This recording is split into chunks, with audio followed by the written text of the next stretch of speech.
ஈரோடு தேர்தல் பிரச்சாரத்தின் போது பெரியார் குறித்து அவதூறாக பேசிய வழக்கில் ஈரோடு போலீசார் சீமானுக்கு சம்மன் வழங்கியுள்ளனர். தொடர்பான முழு விவரங்களை இந்த செய்தியாளர் கிருஷ்ணா வழங்க கேட்கலாம். கிருஷ்ணா, தொடர்பான முழு விவரங்கள்.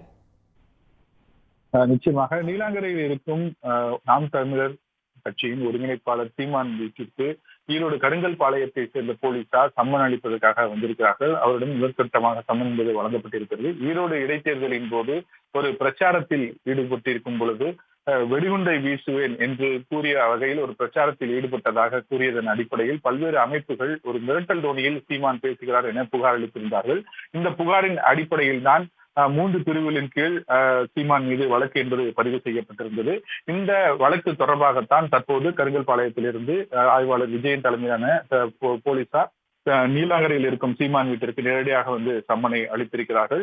இதே போன்று ஏற்கனவே பெரியாரை பற்றி அவதூறாக பேசிய விவகாரத்தில் வடலூரை சேர்ந்த காவல்துறையினரும் சம்மன் என்பது 3 முறை அனுப்பியிருக்கிறார்கள். இந்த சம்மன்கள் அனைத்திலுமே நாம் தமிழர் கட்சியின் ஒருங்கிணைப்பாளர் சீமான் ஆஜராகாமல் இருந்து வருகிறார். தொடர்ந்து இதுபோன்று பல்வேறு வழக்குகள் தமிழகத்தில் 60க்கும் மேற்பட்ட வழக்குகள் அவர் மீது நிலுவையில் இருக்கின்றன. இது தொடர்பாக எல்லாம் தொடர்ந்து ஒவ்வொரு போலீசாரும் அது மீது நடவடிக்கை எடுக்கும் பட்சத்தில் அது தொடர்பாக சம்மன் என்பது வழங்கப்படும் என்பது காவல்துறை தரப்பில் தெரிவிக்கப்பட்டிருக்கிறது.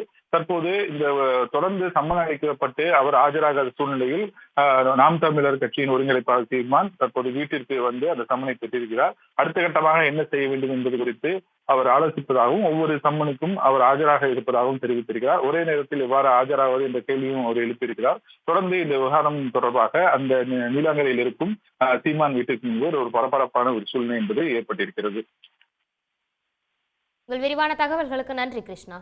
உடனுக்குடன் செய்திகளை தெரிந்து கொள்ள சன் நியூஸ் பெல் ஐகானை கிளிக் பண்ணுங்க.